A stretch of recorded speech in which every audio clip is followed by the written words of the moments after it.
Eh bien, bonjour à toutes et à tous. Je suis ravi de pouvoir partager ce temps de webinaire avec vous. Un webinaire qui va être consacré pleinement au décryptage de l'arrêté du 26 mars 2025, modifiant le dispositif du S21.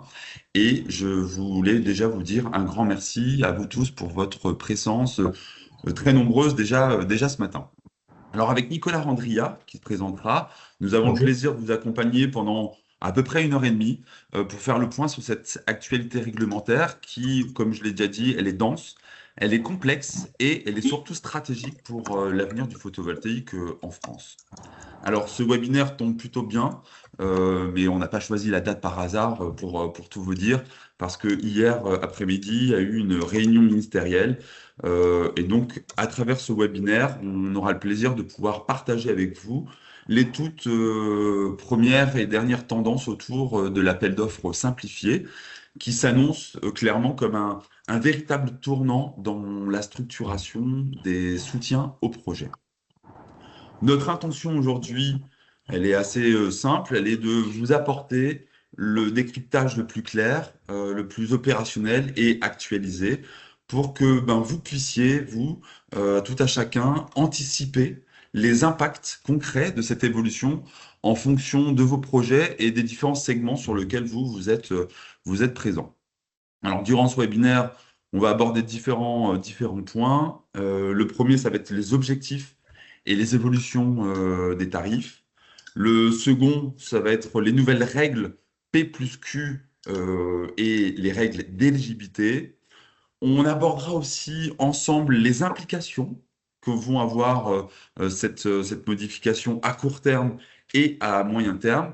Et bien sûr, on partagera aussi les différentes perspectives autour de ce fameux, c'est comme ça que je vais le nommer, appel d'offres simplifié.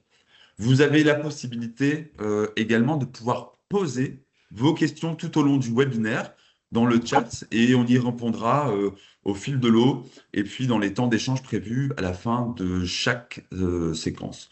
Je vous invite vraiment à être participatif à travers ce chat et surtout de bien couper vos micros, même si on peut le faire aussi à distance, mais pensez à bien couper le micro pour qu'on puisse avoir une facilité d'échange avec Nicolas pour la présentation. Alors voilà, c'était mon propos, on va dire plutôt introductif. Alors sans plus attendre, je vous propose d'entrer dans le vif du sujet. Nicolas, je te laisse bien sûr te présenter et je te laisse démarrer avec un point de contexte sur l'évolution des objectifs du déploiement solaire en France. Bon Bonjour à webinaire à toutes et tous. à tous. Oui, pardon. Merci. Bonjour à tous. Je m'appelle Nicolas Randria. Bonjour à ceux qui sont inscrits et présents que je connais. J'espère que vous allez bien. Moi, ça fait pas mal de temps, une dizaine d'années que j'accompagne les installateurs. Dans ce cadre, j'ai fait pas mal de choses et j'ai beaucoup analysé le S21. Donc voilà, je suis encore au cœur un peu du sujet car j'étais hier dans cette fameuse réunion avec le ministère, donc je pourrais bien sûr vous transmettre les dernières informations, sachant que je le répéterai, mais on est encore dans un temps de concertation, donc ce qui sera présenté ne sera pas forcément ce qui sera écrit, mais vous pouvez compter sur nous pour vous transmettre les informations à jour dès qu'elles seront certaines. Pour commencer sur le contexte, je voulais déjà évoquer avec vous en effet ces éléments car en effet, il y a eu des modifications assez brusques, on le verra après, du cadre réglementaire du photovoltaïque, mais tout ça s'inscrit quand même si on a un épisode, dans une logique plus générale, une stratégie justement de la France pour développer les énergies renouvelables au sein de la stratégie française énergie-climat. Dans cette stratégie française, il y a plusieurs les éléments. Le premier, le plus important, je disais, c'est l'enjeu de souveraineté, c'est comment on maîtrise les technologies, de l'approvisionnement, les compétences. On le verra, c'est notamment traduit plus tard dans les textes qu'on verra ensemble par l'aspect résilience. Et notion de compétitivité, le but, c'est d'avoir une électricité idéalement le moins cher possible. Pour cela, l'État mise actuellement sur le nucléaire, mais n'oublie pas les énergies renouvelables. Un point qui est extrêmement important et qui revient aussi, on le verra, c'est de la lutte et l'adaptation au réchauffement climatique et également la décarbonation. Dans cette stratégie, il y a plusieurs éléments qui la composent. La première, c'est une loi liée aux énergies que vous connaissez sous le nom de loi Aper, loi pour l'accélération de la production d'énergie renouvelable. Également, et ça aussi vous avez entendu parler, la publication pluriannuelle de l'énergie, qui fixe pour les énergies renouvelables des objectifs de développement, qui parle aussi d'efficacité énergétique, de développement des réseaux, de mobilité propre, de prix et également de compétences. En cours, il faut savoir qu'il y a un projet de PPE3 qui a été, si vous avez suivi l'actualité, dont la parution va être décalée à septembre ou après. Là, on le verra, on va avoir directement un impact sur le mécanisme de soutien, notamment sur les volumes de photovoltaïque et donc sur les tarifs. On reviendra là-dessus après. Dans cette stratégie française énergie-climat, il y a également la stratégie nationale bas carbone 2030. C'est important d'en parler car dedans, il y a l'aspect bâtiment et avec l'aspect bâtiment, on aura aussi des notions de production d'énergie qui seront traduites par des obligations qu'on verra juste après. Et avec tout ça, il y a aussi également un plan d'adaptation au changement climatique parce que malheureusement, on sait que le réchauffement climatique est présent, va être plus intense que ce qui est prévu. Et l'idée, en gros, c'est de se dire comment vivre dans une France avec plus 4 degrés. Pour revenir sur les obligations de solarisation, très rapidement, parce que c'est... voilà, je ne vais pas le détailler, mais juste pour vous rappeler qu'en France, il y a une obligation, on va dire, au verdissement des bâtiments. Verdissement, pourquoi? Parce que c'est l'obligation de faire de la végétalisation ou du solaire, et possibilité des deux, sur les bâtiments neufs de plus de 500 mètres carrés d'emprise au sol, bâtiments non résidentiels. Alors, il faut avoir de très grosses maisons. Donc, pour les bâtiments neufs actuellement, et ça sera pour les bâtiments existants à partir de juillet 2028. Je ne vais pas rentrer plus dans le détail, mais c'est important de rappeler que ça existe. Également, au niveau européen, dans la directive européenne énergie renouvelable, qu'on appelle RED 3, une augmentation de la part des énergies renouvelables dans la consommation, dans l'énergie consommée. Ça apporte aussi des simplifications, les zones d'accélération des énergies renouvelables qui sont traduites notamment dans la loi Aper. Et pour information, les États, les membres de l'Union européenne, avaient jusqu'à ce mois de mai pour transposer cette directive qui date de 2023. Et autre point important qui, et au vu des échanges d'hier aussi, je pense, est un peu oublié, il y a également une directive. Et je parle de directive, c'est important parce que le texte d'une directive doit être transcrite telle quelle dans le droit français. Ce n'est pas juste des recommandations, c'est vraiment une loi européenne qui doit s'appliquer telle quelle. Donc, il y a des obligations dans la directive de performance des bâtiments qui ne parlent que de solarisation et pas de végétalisation et qui sont plus contraignantes pour les bâtiments publics que ce qu'il y a actuellement dans la loi. Et assez rapidement, il faut savoir que pour les bâtiments non résidentiels de plus de 500 mètres carrés, là on parle de plancher utile, mais l'Europe permet de parler aussi d'emprise au sol au 31 décembre 2027, ce qui rejoint actuellement un peu les obligations françaises, mais en se focalisant uniquement sur la solarisation. Donc pour nous, c'est important de parler de ces obligations-là parce qu'on peut se dire, oula, momentanément, le photovoltaïque est malmené. On peut même se poser la question de savoir si l'État a vraiment envie de faire du photovoltaïque. Même si l'État français, un gouvernement à un instant T, n'a peut-être pas ce même désir de photovoltaïque, il y a quand même un cadre général de loi au niveau français, au niveau européen, qui nous permet de dire que notre filière a quand même des perspectives à moyen et long terme.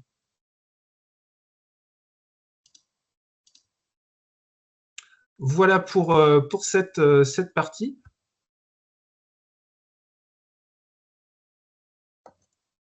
Je poursuis donc sur les différents modes de valorisation, parce que ça fait partie du contexte global.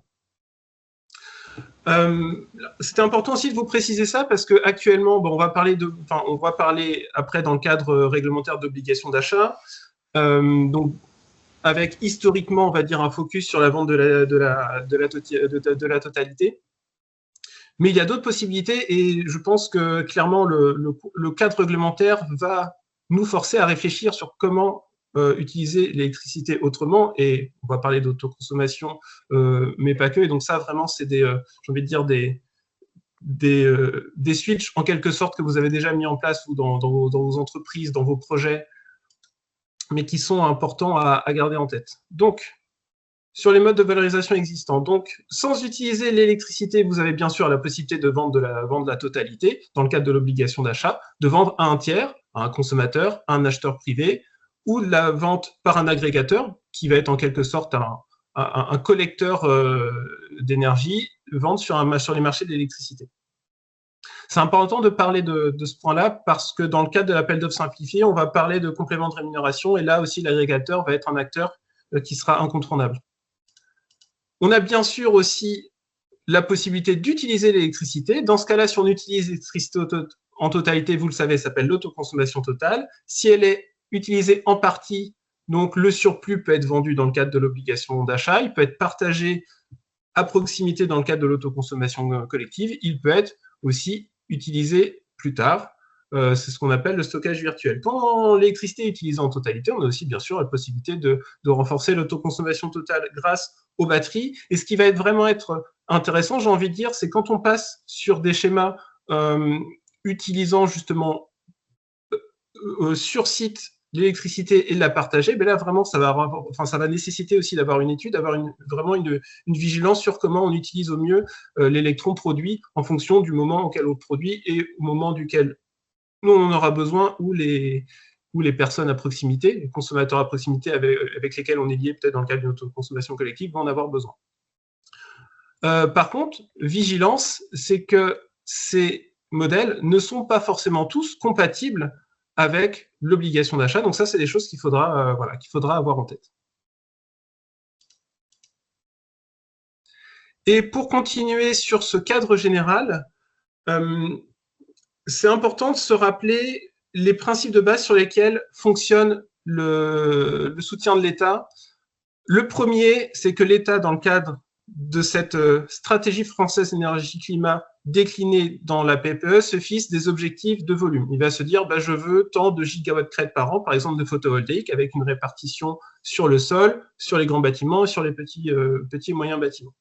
Ça, c'est des choses sur lesquelles, collectivement, en tant que filière, on peut avoir, tant bien que mal, j'ai envie de dire, un impact. Il y a les PPE sont consultés, il y a vraiment des échanges avec les différents acteurs. Aussi les acteurs du monde politique. Donc, si vous avez aussi des contacts dans le monde politique, c'est important de faire porter le message des énergies renouvelables et du solaire. Donc voilà, c'est cette atteinte des objectifs et on le verra vraiment lors de l'analyse du cadre réglementaire en fonction des volumes réalisés et des objectifs. Ça pourrait expliquer pourquoi on a des évolutions sur le soutien de l'État. Un autre point qui est extrêmement important, c'est une notion de rentabilité normale des capitaux investis.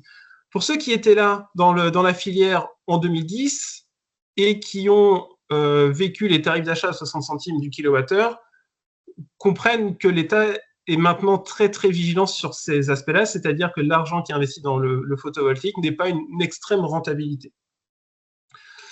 Une rentabilité donc normale. Et ensuite, il y a un point qui est pas forcément défini par l'État, mais qui est important, et le dernier épisode de Blackout en Espagne, justement, souligne ce fait, c'est que il y a une notion d'équilibre qui est importante dans le réseau électrique. Donc, toute électricité produite doit être affectée à un responsable équilibre. Donc, en gros, il faut être sûr que dans le réseau, il y a autant d'électricité qui rentre et qui sortent. Donc, très rapidement, pour cette partie introductive, l'idée, c'était de vous dire de manière générale que, comme je le disais, on a bien un changement de brusque, mais il y a une volonté française écrite dans la loi également européenne de miser sur le solaire, et que le solaire lié au bâtiment est vraiment un outil compris comme un outil contre le réchauffement climatique. Pour ça, donc, on va faire des installations solaires. Il faudra bien être vigilant sur comment on valorise l'électricité qui est produite, utilisation sur place, utilisation à proximité, stockage virtuel, stockage physique et valorisation éventuellement dans le cadre de l'obligation d'achat ou sur le marché de l'énergie via un agrégateur. Donc ça, c'est vraiment l'enjeu. L'enjeu est vraiment comment vous, en tant que professionnel, vous allez pouvoir vous démarquer. C'est vraiment cette capacité d'étude et cette analyse de la production et de l'utilisation au mieux de l'électricité. Et après, pourquoi je vais rappeler les différents principes du soutien de l'État, c'est vraiment pour que vous compreniez que les aides sont définies justement en fonction de ces objectifs et que l'État ne veut pas faire n'importe quoi avec l'argent qu'il met au soutien des énergies renouvelables. Et vraiment, cette importance d'avoir un réseau qui est équilibré. Voici pour moi pour cette première partie. C'est peut-être le moment où on a des questions, je crois.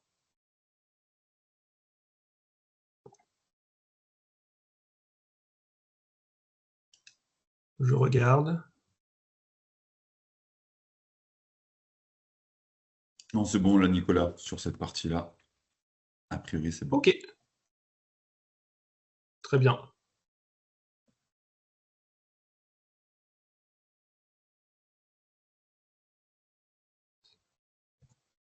Donc, je poursuis la présentation. Pour rester sur l'aspect général, maintenant on commence à rentrer dans le vif du sujet sur l'obligation d'achat et les évolutions qui sont liées. En premier lieu, pour moi, c'était important de vraiment vous parler du point clé du cadre actuel global. L'arrêté qui est paru, je n'ai plus la date en tête, c'est fin mars. Oui, c'est ça, pardon. 26 à mars. partir du 26 mars, merci, 26 mars 2025. Et donc, en cours à partir du 28 mars 2025, donc le lendemain de sa parution. C'est pas un bouleversement. C'est pas un nouvel arrêté tarifaire, c'est pas un bouleversement, c'est encore une énième mise à jour du S21. Certes, il apporte beaucoup de changements qu'on va aborder après, mais il y a quand même des bases du cadre actuel qui sont toujours là. Et le premier point, c'est de savoir si ce projet sera éligible ou non à l'obligation d'achat. Eh bien, pour ça, on reste vraiment sur le cadre de base, c'est que la puissance de l'installation doit être inférieure ou égale à 500 kW crête. Elle doit être implantée sur bâtiment, hangar ou ombrière. Vigilance sur la définition d'ombrière, sur la définition d'hangar. Je sais qu'il y a certains installateurs qui, dans mon ancien temps, m'avaient contacté sur des sujets d'ombrière, sur parcours de volaille. C'est le genre oui, ça fait partie des exceptions, des projets qui ne sont pas, mais presque jamais été suivis par l'obligation d'achat. Voilà, je ferme cette petite parenthèse. Il y a une obligation, on reviendra sur les obligations justement destinées aux installateurs, l'obligation de qualification ou de certification de l'installateur. Il faut que Pardon. Excusez-moi, j'ai entendu une voix. C'était un micro, ok. Alors, je reprends, pardon. Oui, il faut que l'installation soit nouvelle. Il ne faut pas qu'elle ait déjà mise en service. Vigilance, ça a d'ailleurs été rappelé dans l'arrêté, l'arrêté modificatif, on reviendra ensuite dessus. J'ai souvent eu des installateurs qui m'ont contacté pour me dire, là, on a un client, il a une installation, bon, il ne l'a pas trop déclaré, et il voudrait faire une nouvelle installation ou la compléter. Donc là, attention, si l'installation existe, ça ne sera pas possible. Et comme toujours, faire une demande de raccordement, c'est-à-dire déclarer au gestionnaire de réseau Enedis ou gestionnaire de réseau local que l'installation va être faite, et cette demande de raccordement, vous le savez, fait aussi office de demande de contrat d'achat. Dans la demande de raccordement, je rappelle qu'il y a des documents qui sont importants, notamment le document d'urbanisme, déclaration préalable ou éventuellement un permis de construire. Je parle de 500 kW crête, mais, et vous le savez, il y a un petit peu plus de subtilité. L'État a une définition, on va dire, qui lui est propre de la notion de puissance d'installation, c'est ce que s'appelle la notion de P plus Q. La notion de P plus Q, elle est décomposée donc en deux termes. P, c'est la puissance de l'installation pour laquelle on va faire une demande de raccordement, c'est l'installation qui arrive, et Q, c'est la puissance des installations qui pourraient être considérées par l'État comme étant la même installation. Et donc là, vous avez la liste des trois critères. L'État va considérer que plusieurs installations sont la même si elles sont distantes de moins de 100 mètres, c'est une distance entre les panneaux, s'il y a moins de 18 mois entre les demandes complètes de raccordement, et si les propriétaires des bâtiments supports sont les mêmes. Donc attention, si ce sont des personnes morales, l'État va aussi vérifier qu'il n'y a pas de lien de dépendance capitalistique ou de décision entre les différentes personnes morales. Je fais une petite parenthèse là aussi. Dans ce webinaire, on aborde énormément de sujets. Il faut savoir que vous avez beaucoup de ressources qui sont disponibles, que ce soit chez vos syndicats, GMPV, CAPEB, chez vos clusters locaux, côté Cap à l'Est ou Atlansen. Ça, c'est des éléments que vous pourrez retrouver sur différentes fiches chez ces différents acteurs et qui sont généralement accessibles sans d'ailleurs je m'en souviens côté GMPV, en tout cas, qui sont accessibles sans forcément besoin d'avoir d'adhésion. Donc, si vous avez des questions sur où on peut retrouver ces informations-là, etc., tout ça, c'est des documents qui sont facilement disponibles. Voilà. Je referme la parenthèse pour juste terminer en disant que vigilance, cette notion de P plus Q prend en compte aussi les installations dans notre consommation totale. Ce serait très tentant de se dire « Ah ben tiens, je vais faire un 500 kg en vendu surplus, peu importe, et à côté, j'ai besoin d'un 100 kg en autoconso total », ben, l'État va considérer qu'il y a une installation de 600 kg, et donc on va sortir du cadre de l'obligation d'achat. Si tout ça a été fait en même temps, qu'il y a moins de 100 mètres, que c'est sur le même bâtiment, et qu'il y a moins de 18 mois entre les demandes de raccordement. Donc ça, vraiment, c'est des choses sur lesquelles il faut être très vigilant, notamment souvent chez les agriculteurs. Il y a des sujets entre une installation sur un bâtiment qui appartient au fils, qui est dans un GAEC avec le propriétaire, etc. Donc ça, c'est des choses qui, vous, en tant qu'installateur, c'est des aspects juridiques sur lesquels c'est pas à vous de vous impliquer et de garantir qu'il y a une indépendance entre les propriétaires des bâtiments, mais c'est des choses sur lesquelles vous devez au moins alerter vos clients pour dire attention, là, il y a peut-être un sujet. Alors, Nicolas, j'ai deux questions. Oui. On nous demande sur le préau des écoles, est-ce que c'est éligible à l'OA? Bien sûr. Ok. Et deuxième question, quand les ombrières avicoles ne sont pas éligibles à l'OA? Ah, alors c'est une excellente question. Parce que dans la définition des ombrières, de mémoire, l'article 2 de l'arrêté tarifaire, et c'est une modification qui doit dater de 2022-2023, les ombrières ne sont plus... les ombrières éligibles à l'obligation d'achat, elles doivent protéger les activités, il faudrait que je retrouve les termes exacts, mais des activités, mais l'activité qui n'est pas prise en compte, c'est la protection d'animaux. Je ne sais pas si je suis très clair, je vais juste très rapidement reprendre le S21 sous les yeux, comme ça, je vais vous dire clairement ce qui est écrit dedans, parce que quand il y a un doute, c'est toujours important de se rapporter au texte, et surtout que j'ai eu un échange il n'y a pas longtemps sur le sujet. Attention, il y a des meetings ouverts.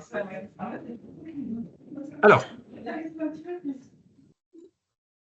donc, l'article 2 de l'arrêté tarifaire, il y a une notion de hangar. Le hangar doit être couvert et il a des contraintes de clos si il abrite des animaux.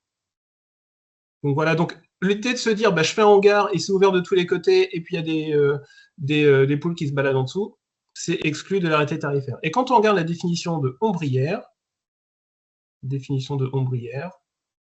voilà, implantation d'ombrière, une ombrière recouvre une aire de stationnement, un canal artificialisé, un bassin d'eau artificiel, sert d'abri pour le stockage de matériel, de matériaux, de matières premières, de déchets, de produits finis ou de véhicules, mais ne sert pas d'abri pour les animaux, sauf s'ils sont sur un bassin d'eau artificiel. Bon. Donc voilà. Et donc c'est vraiment, en fait, c'est vraiment une exception de l'arrêté tarifaire qui est définie donc dans le texte, et on espère voir ces ombrières avicoles accompagnées par le tant attendu arrêté pour les installations au sol. Je vois qu'il y a d'autres questions, je me permets d'y répondre. Tout à fait.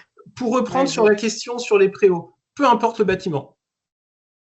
Quand on est sur un bâtiment, là vraiment, les ombrières avicoles, c'était une exception. Après, tout type de bâtiment, ça passe. Le P plus Q regarde uniquement les propriétaires du bâtiment, mais pas du foncier exactement. Oui, c'est ça, c'est les propriétés du bâtiment. Est-ce que l'on peut... Alors attention, propriété du bâtiment, des fois, il y a des locations de toiture, etc. On reste quand même sur le bâtiment en support de l'installation. Laurent, bonjour Laurent, qui nous pose une question. Est-ce que l'on peut considérer des couvertures d'équipements sportifs comme ombrières? Je vais regarder le texte. Ombrière, ce que je viens de lire? Donc, je reprends Pardon, je m'y perds. Voilà, installation sur ombrière. Alors, aire de stationnement, canal artificialisé, bassin d'eau, non. Stockage de matériel, matériaux, matières premières, déchets, produits finis ou véhicules. Donc, pas dans le... Alors, l'ombrière telle qu'elle est définie ne va pas être prise en... Pardon, ne prend pas en compte l'aspect sportif, mais la subtilité, c'est qu'on peut considérer que c'est ce qu'on appelle, nous, ombrière, parce que il y a 4 poteaux et un truc au-dessus. L'État va appeler ça un hangar ouvert de chaque côté. Et dans la définition de l'arrêté tarifaire de hangar, on parle bien d'ouvrage couvert destiné à la pratique d'activités sportives, scolaires ou périscolaires. Et il n'y a pas de matière de clos. Donc, on a un hangar ouvert de chaque côté, et on peut faire du sport en dessous. Et on le voit hein, de plus en plus, justement, des ombrières au-dessus d'équipements sportifs. Donc, j'ai envie de dire, nous, on parle d'ombrières, l'État parle de hangar, peu importe, on est bien dans le cadre de ces bâtiments d'activités sportives, scolaires ou périscolaires, dans le cadre de l'obligation d'achat. Petite demande de précision liée à la notion de P plus Q. Il semblerait que le délai doit être de plus 18 mois révolu, c'est-à-dire 18 mois plus 1 jour. Merci Cécilia et bonjour pour ta question. Là, ça va nécessiter un peu de recherche. Je vais me noter ça quelque part pour. Je me permets parce qu'on a un cas en fait et oui. On se fait botter en touche par rapport à ça. Et je pense que c'est important parce que c'est plus de 18 mois qui est écrit dans l'arrêté. Oui, c'est ça, plus de 18 mois. Oui, donc forcément. Mais bon. C'est plus de 18 mois. Oui. Mais je vérifie si l'arrêté, c'est ça en effet. J'aimerais bien une précision. Enfin, si tu peux vérifier, je préfère. Merci. Ok. Ensuite, alors, sur le P plus Q, tu viens de dire c'est le propriétaire du bâtiment qui fait foi, ce n'est pas plutôt les propriétaires d'installations PV. Non, je maintiens que c'est bien le propriétaire du bâtiment, c'est précisé hein, dans l'arrêté de mémoire à l'annexe 1. C'est bien le propriétaire du bâtiment. Il y a ici une notion au niveau de l'annexe 2 qui précise ça. Alors, je vais faire une recherche de texte comme ça, hop. Comme ça, je vous lis. Ah. Et après cette question, Nicolas, je te propose qu'on enchaîne et que toutes les questions. Oui, parce qu'il y en a beaucoup. Il y en a beaucoup, en effet. Et on répondra après aux questions par mail un peu plus tard pour qu'on puisse bien tenir le timing, parce que sinon, là, je crois qu'on va partir jusqu'à midi. Okay, parce que moi, je vois des questions, j'y réponds, hein, je suis parti. Oui. Donc, OK, on reprend. Donc, on note les questions, c'est ça, et puis on y répondra. Oui. OK, ça marche. Je vois qu'il y a beaucoup d'informations et attention des fois aussi à ce qu'ils peuvent dire en fonction des interlocuteurs. On reprend donc. Sujet suivant. Hop. Donc pour continuer sur les points clés du cadre actuel, je vois un peu.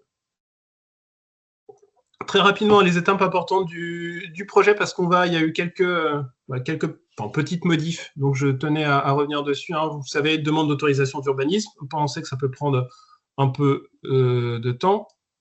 La demande de raccordement, quand elle est complète, c'est important, c'est la date de référence de l'installation, c'est en gros sa date d'anniversaire, c'est à partir de là où on va regarder quel est le cadre actuel et que le cadre va s'appliquer. Ça permet de définir le tarif, et puis ça va être aussi le moment à partir duquel vont courir les différents délais. La conformité de l'installation électrique, vous savez, le consuel en basse tension, et c'est aussi l'achèvement, si la puissance de l'installation est inférieure ou égale à 100 kW crête. Il y a aussi une notion de conformité réglementaire. Pour les installations jusqu'à 100 kW crête, c'est l'attestation sur l'honneur de conformité, et ce qu'on appelle l'attestation S21 au-delà, c'est une attestation délivrée par un contrôleur technique agréé. Ça, c'est quelque chose que vous connaissez, et c'est aussi l'achèvement. Donc, cette attestation est l'achèvement pour les installations de plus de 100 kW crête, la mise en service. Et je rappelle que l'achèvement doit avoir lieu 24 mois ou 2 ans maximum après la demande complète de raccordement, avec une exception s'il y a des travaux de raccordement qui prennent plus de temps. J'ai l'impression qu'il faut que j'accélère, donc je vais aller vite. Est-ce que l'installateur a des obligations? C'était important de le rappeler, je vois beaucoup d'installateurs parmi vous. Je rappelle que l'installateur n'est pas obligé de faire les démarches vis-à-vis d'Enedis ou du gestionnaire de réseau et d'EDF obligation d'achat. C'est un mandat. C'est bien des mandats différents entre les mandats Enedis ou gestionnaire de réseau EDF obligation d'achat. Soyez aussi vigilants sur la durée de votre accompagnement. Dans le mandat d'Enedis, vous avez d'EDF obligation d'achat, vous avez des cases à cocher qui vous permet de dire j'accompagne le producteur, mon client jusqu'à telle et telle ou telle étape. Ça, c'est quelque chose sur lequel il va être vigilant. Il y a une obligation de qualification photovoltaïque RGE chez l'un des 3 organismes de qualification, Qualifelec, Qualibat, Quali-TNR, selon la puissance de l'installation, et vigilance aussi si vous faites de l'intégrer au bâti. Et dans l'attestation sur l'honneur, vous avez aussi un volet installateur dans lequel vous vous engagez au respecter les règles de l'art, à être qualifié, et dans lequel vous précisez les caractéristiques du matériel.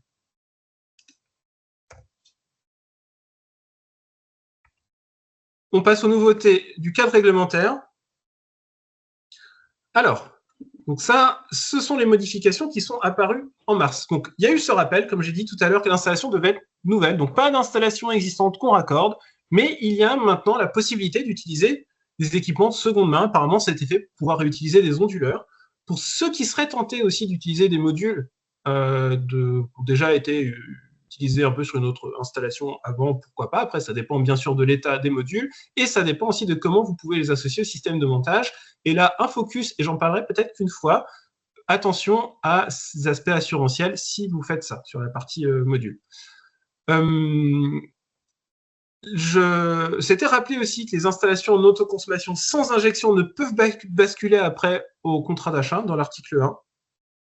Et modification, le début du contrat d'achat sera la date la plus tardive entre la date de mise en service et la date de l'attestation réglementaire, donc soit attestation sur l'honneur ou attestation S21. En rappelant, bien sûr, que l'important, c'est quand même, pour éviter après de problèmes de kilowattheures qui sont injectés alors que le contrat d'achat n'est pas encore signé, il faut rester sur sa même logique de dire je me débrouille pour faire la visite du contrôleur technique avant la mise en service et d'avoir tous les papiers au moment de la visite donc pour les installations supérieures à 100, pour avoir cette attestation avant la mise en service. Et l'attestation sur l'honneur, ça c'est quelque chose aussi qui peut être fait rapidement par le producteur. Et du coup, Nicolas, ça évolue comment les tarifs d'achat? Alors, avant de répondre à cette question, je vais déjà juste vous montrer comment l'État définit ces différents tarifs, parce que peut-être que dans des conversations, dans des échanges ou dans des actualités, on va vous parler de PA, de TPA, de PB, de TPB, etc. C'est pas compliqué. En fait, quand il y a un tarif d'achat en totalité, l'État appelle le tarif T. Et quand il y a une prime d'investissement dans le cadre de l'autoconsommation, l'État va mettre du P dans le surplus. Donc actuellement, entre 0 et 9 kW crête, on a la petite lettre A, entre 9 et 100 la petite lettre B, et entre 100 et 500 la petite lettre C. Donc un tarif entre 100 et 500, ça va être T parce que c'est du tarif, et qu'entre 100 et 500, on a le même tarif qu'on soit en totalité dans du surplus. Et vu que c'est entre 100 et 500, on a la lettre C.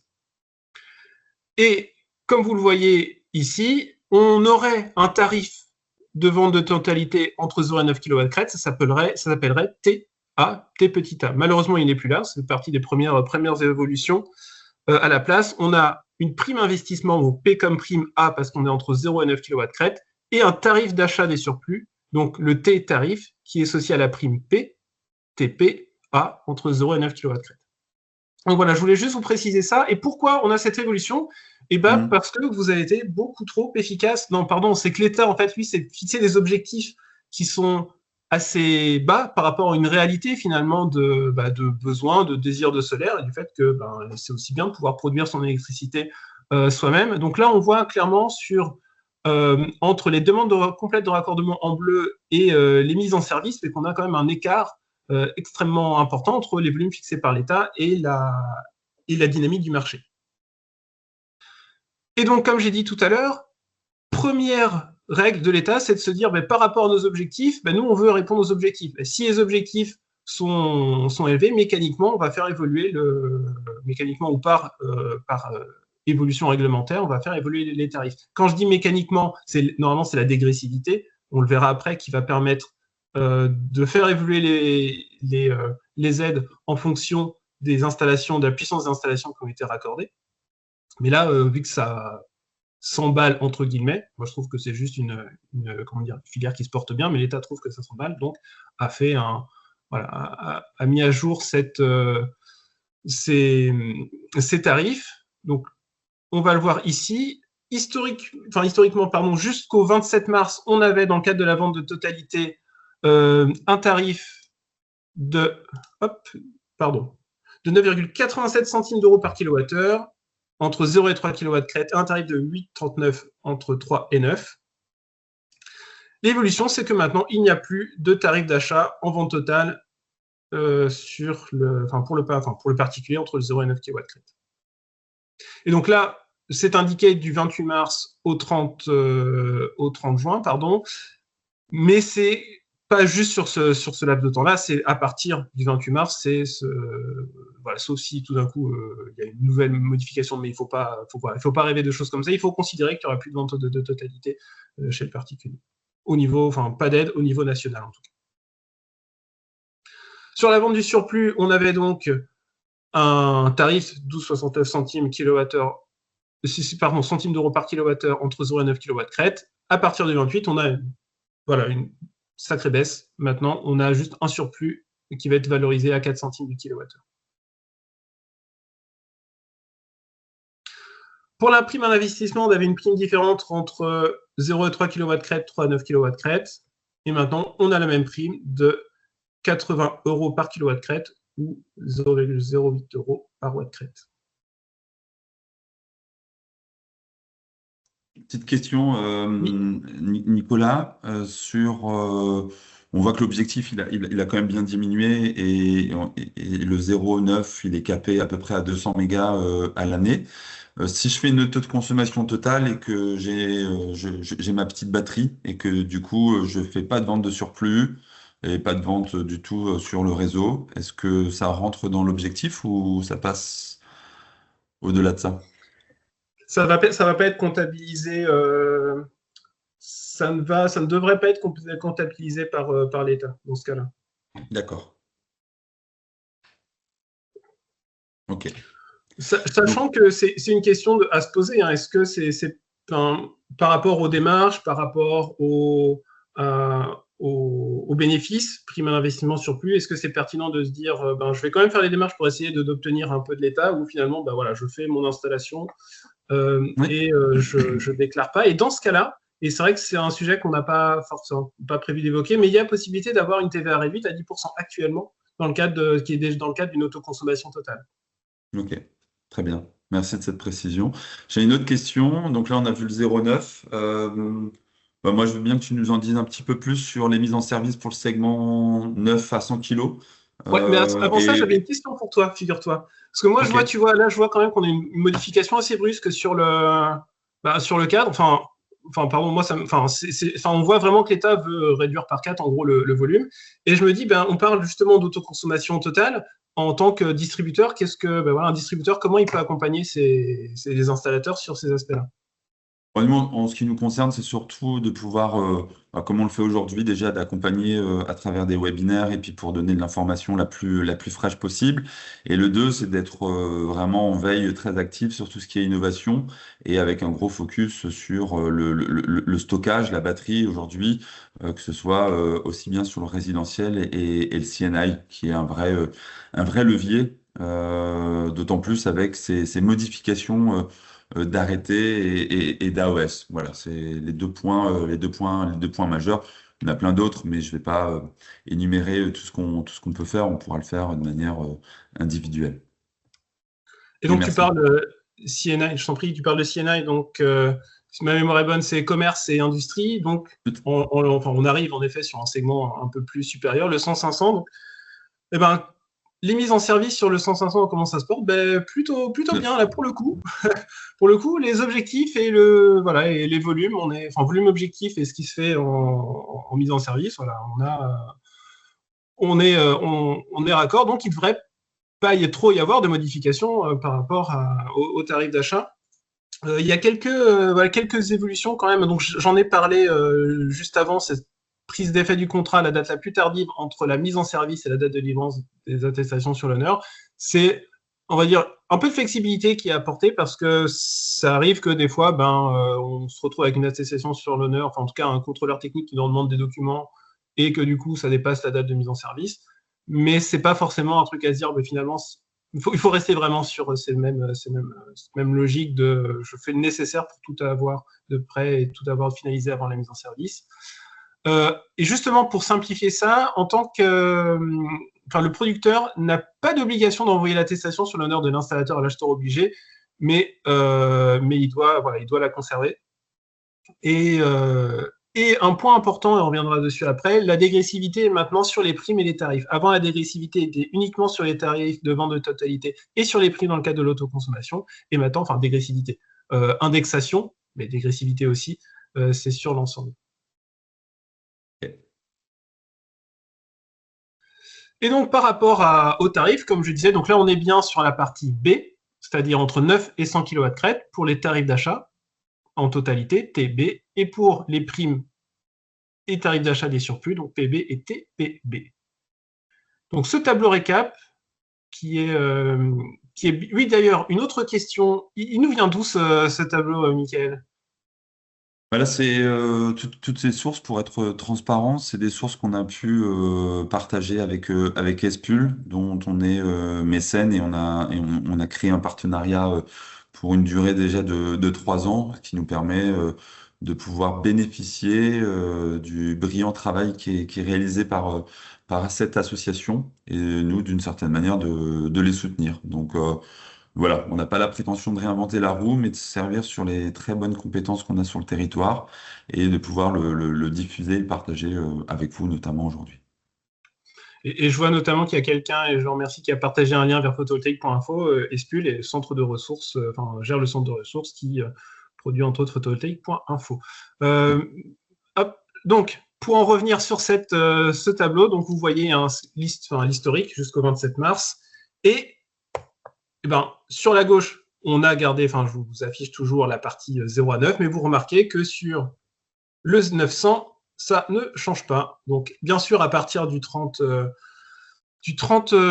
juin, on aura possiblement une évolution du tarif, mais trimestrielle, comme on l'a toujours eu depuis maintenant plus d'une dizaine d'années. Mais là, actuellement, pareil, sur le tarif vendu surplus, on n'a pas de modification entre 9 et 100 kW crête. Et sur la prime à l'investissement, et bien pareil, on a la même, on n'a pas d'évolution, sauf à voir ce qui va se passer avec les différentes indexations. Je fais une petite pause, voir s'il y a des questions peut-être. Non? Ok, alors je continue. Par rapport à l'indexation, c'est un point qui est important. Il n'y a pas une seule indexation, il y a plusieurs indexations. Donc, on va voir plusieurs coefficients. Alors, l'idée, c'est pas de vous bourrer la tête et de vous expliquer comment ils sont calculés. Si vous souhaitez le faire, ils sont expliqués, en tout cas le coefficient KN, dans l'arrêté tarifaire. Tout ce qu'il faut retenir, en fait, c'est que c'est un coefficient qui permet de rendre compte d'un contexte économique. Il prend en compte une rentabilité des capitaux, la hausse des coûts d'intérêt, la hausse des coûts des modules par la hausse des prix de l'acier, la hausse du transport, etc. Donc, il y a de mémoire ces 7 éléments économiques qui sont pris en compte dans ce coefficient. Et c'est un coefficient qui permet justement à la filière et à l'État de rendre compte du contexte économique. C'est pour ça que des fois, il peut y avoir un tarif qui augmente d'un trimestre à l'autre, parce que grâce à ce coefficient KN, on a un contexte économique qui est moins favorable et que du coup, le soutien de l'État mécaniquement est augmenté. Le coefficient BN, c'est un coefficient qui s'appelle maturité de la filière. Ça, on prend en compte l'apprentissage technologique. Voilà, c'est une petite dégressivité qui est assez faible. On aura bien sûr aussi une dégressivité selon les demandes complètes de raccordement, ce que je résume en DCR. Et cette dégressivité a été vraiment augmentée. On va le voir après. Et il y a aussi donc une autre indexation, on va le voir juste après, avec coefficient L, qui lui prend en compte un contexte, plutôt juste le contexte économique national et qui va faire évoluer les tarifs d'achat sur la durée du contrat. Et je rappelle, c'est important, cette indexation s'applique maintenant à chaque trimestre civil, c'est-à-dire qu'on va de nouveau avoir des tarifs qui vont être modifiés à la fin de chaque trimestre civil. Avant cet arrêté modificatif du 26 mars 2025, nous avions des tarifs qui étaient, des trimestres tarifaires qui étaient décalés d'un mois par rapport au trimestre civil. On oublie ça et on revient sur quelque chose de plus simple, de plus simple, donc des tarifs qui changent à chaque trimestre. Pour ceux qui veulent savoir pourquoi il y a plus de décalage d'un mois, parce que en fait, ce décalage d'un mois existait pour permettre à la Commission de régulation de l'énergie de recevoir les informations d'Enedis et des gestionnaires de réseau sur le nombre, la puissance d'installation raccordée et pouvoir faire les calculs de dégressivité. Et ben, en gros, maintenant, ils ont leur méthode avec des trimestres de référence qui sont décalés, mais ça les regarde, ça ne nous regarde pas, pour faire simple. Donc, comme je disais, l'ensemble des tarifs et primes pour les installations de plus de 9 kW, donc pas les A, mais tout ce qui est TPB, donc les tarifs de surplus pour le 9 à 100, TB, tarif de vente de totalité entre 9 à 100, PB, la prime entre 9 à 100 et TC, le tarif entre 100 et 500, évolue en fonction des coefficients Kn, Bn et la dégressivité. Et là, je rappelle bien qu'avant, c'était uniquement les primes et les tarifs en totalité. Maintenant, le tarif surplus est aussi soumis à l'indexation et à la dégressivité. Il y a une indexation a posteriori qui va arriver sur le tarif TC et sur la durée des contrats d'achat, en fonction du... il faut qu'il y ait une indexation pour prendre en compte l'évolution du coût de la vie ou l'inflation au sein de la France. Donc, il y a un coefficient, qui va impacter les tarifs, mais une fois que ça sera signé. Donc, pour en revenir, donc, entre deux trimestres tarifaires, on a cette évolution qui va être traduite de cette manière. On a le tarif du trimestre précédent. De véhicules. Attention, j'entends micro d'ouvert. Merci. Je reprends donc. Le tarif du trimestre en cours, ça sera le tarif du trimestre précédent, avec un coefficient, donc le coefficient BN, baisse de 0,25% par trimestre, le coefficient KN qui va qui n'est pas forcément simple à calculer parce qu'il y a une grosse formule et que ça prend en compte des indicateurs qui ne sont pas forcément simples à apprendre. Donc là, il faudra attendre justement que la commission de régulation de l'énergie fasse ce calcul. Et une partie de dégressivité liée à l'ensemble des puissances qui pour lesquelles ont été faites des demandes complètes de raccordement. Donc ça ne change pas, mais c'est juste qu'après, la dégressivité va être plus impactante qu'avant et que, comme je l'ai dit, et je le répète, le tarif avant du surplus va être aussi impacté par la dégressivité. Très bien. Merci Nicolas. Donc là, on a vu la partie 9 kg à 100 kg. On va enchaîner sur la partie segment 100 à 500 kg. Est-ce que déjà, tu peux nous expliquer pourquoi il y a tellement de fortes modifications du cadre réglementaire à venir sur le 100 à 500 kg? Parce qu'on a trop bien bossé, les gars. On a un objectif de le faire, comme je dis, je dis un peu de manière, presque un peu cynique après la réunion d'hier, c'est que d'un côté, l'État se dit, sur bâtiment, en fait, ils n'ont pas anticipé le fait qu'on allait être aussi efficace et structuré pour faire des installations entre le 100 et 500 kW crête, sachant que l'État a plutôt une vision, on va dire, se focalise aussi beaucoup sur l'appel d'offres 500, je crois, jusqu'à 8 mégas, donc les grosses installations, qui lui est souscrit. C'est-à-dire qu'il y a très peu d'installations qui sont faites dans l'appel d'offres par rapport à ce que l'État souhaiterait. Et par contre, sur ce segment 100-500, on le remarque là, même s'il y a bien sûr un décalage entre les demandes complètes de raccordement et la réalité de mise en service, et même un décalage entre les puissances sur lesquelles on a fait des demandes complètes de raccordement et vraiment les installations qui vont être faites, on a un segment qui, au trimestre 4 2024, a fait plus de 1,2 giga de raccordés. Donc, bravo. De décès. En raccordé, on est beaucoup moins. En mise en service, on est à 600 mégas. Mais l'État, lui, voit justement les demandes complètes de raccordement, parce que c'est là-dessus qu'il va baser sa dégressivité. Il voit ça qui arrive, et il se dit, quand il compare les demandes de raccordement au 4e trimestre, et on va se dire, il se dit peut-être qu'il y a 1 an, 2 ans entre le moment où on a fait la demande complète de raccordement et l'installation doit être finalisée.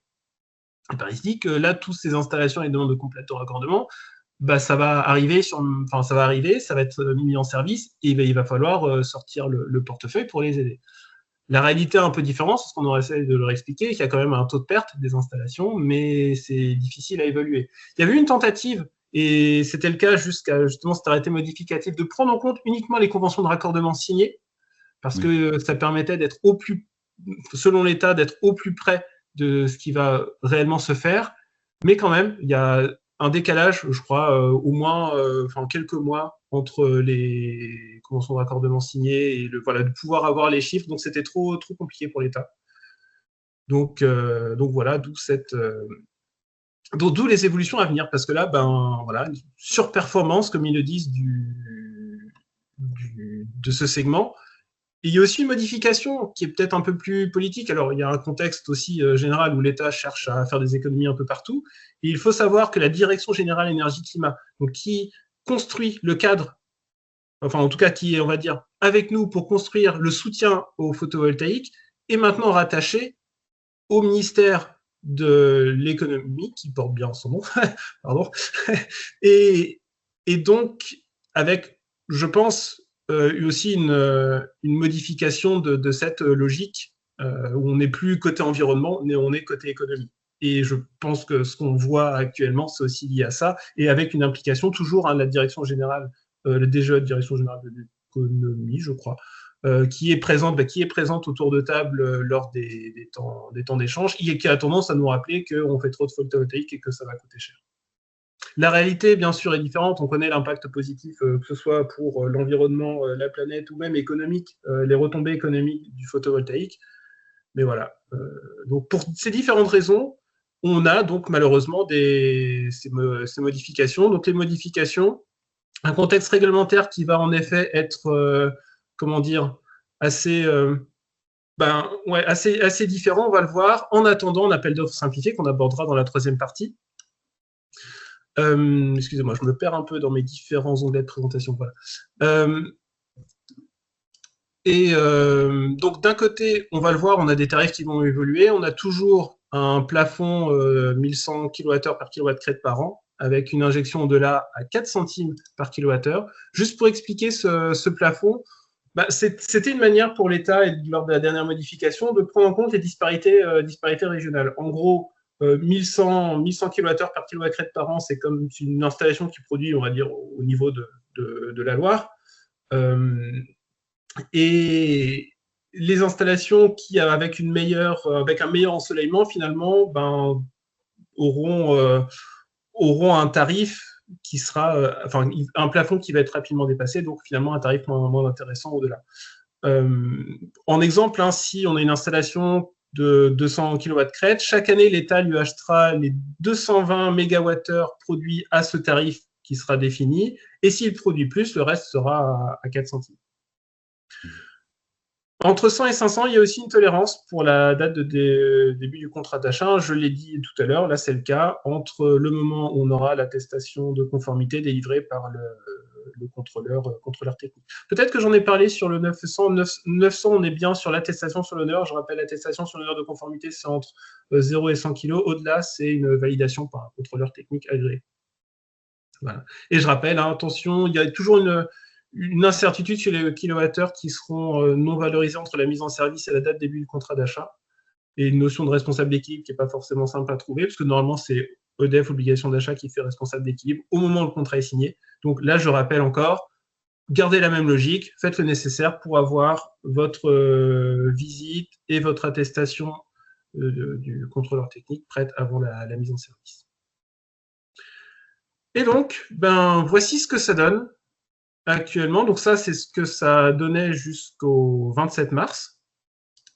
Donc avec un tarif à 10,23, et là on arrive à un tarif à 9,5, donc une dégressivité de 100 à 500 kWh.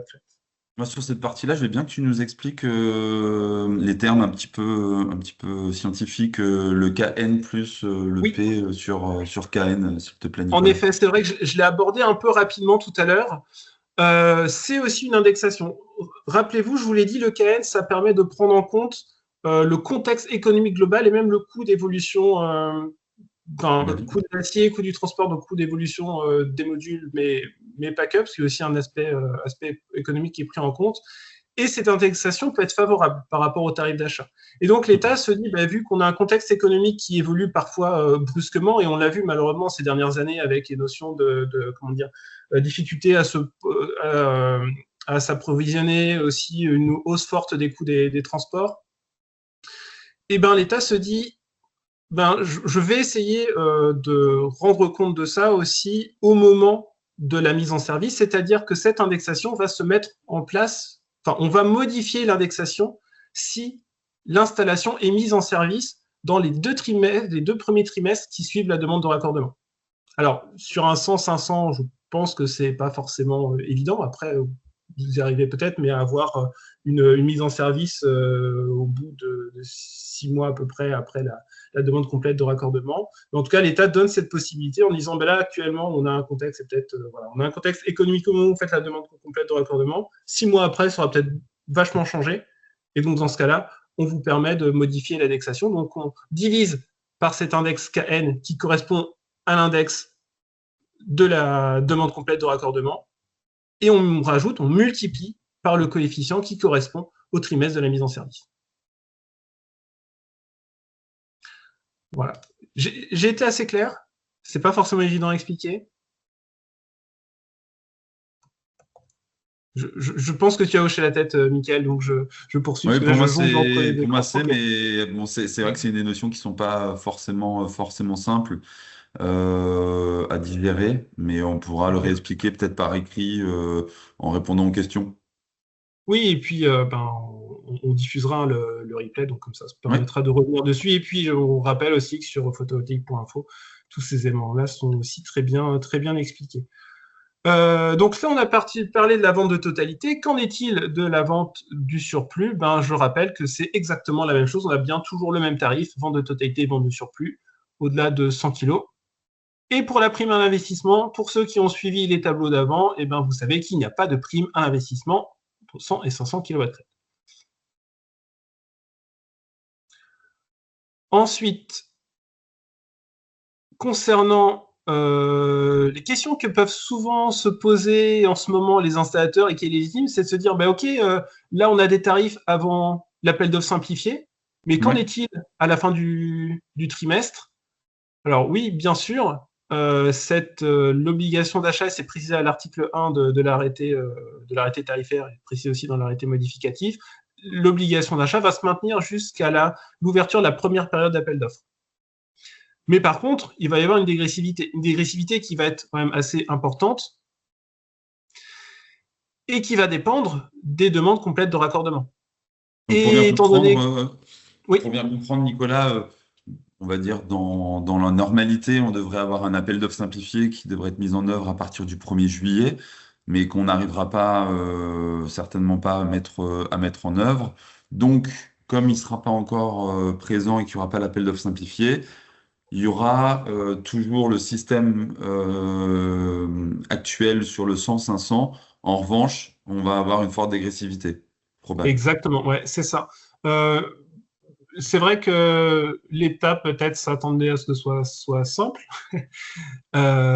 C'est quand même assez complexe de transformer un marché. Parce que là, le 100-500 qui se transforme en appel d'offres, ça, on va le voir après, ça veut dire énormément de choses, énormément de modifications. L'État veut faire simple, mais veut se précipiter. Alors, on est conscient, donc il faut aller vite, parce qu'on sait l'impact que ça peut avoir sur les entreprises, mais l'État veut se précipiter, c'est-à-dire essayer de faire de la concertation, mais face à la difficulté de la concertation, on va peut-être prendre ses décisions en se basant pas forcément sur l'ensemble des acteurs présents. Mais n'empêche, on ne s'attend pas à avoir une première période d'appel d'offres avant septembre, et là, le calendrier optimiste, ça serait justement en début mi-septembre de la première période d'appel d'offres. On reviendra bien sûr après, on est parti sur l'appel d'offres. Donc en attendant, pour le prochain trimestre, on aura un tarif avec une dégressivité. Et c'est ce que je vous présente ici.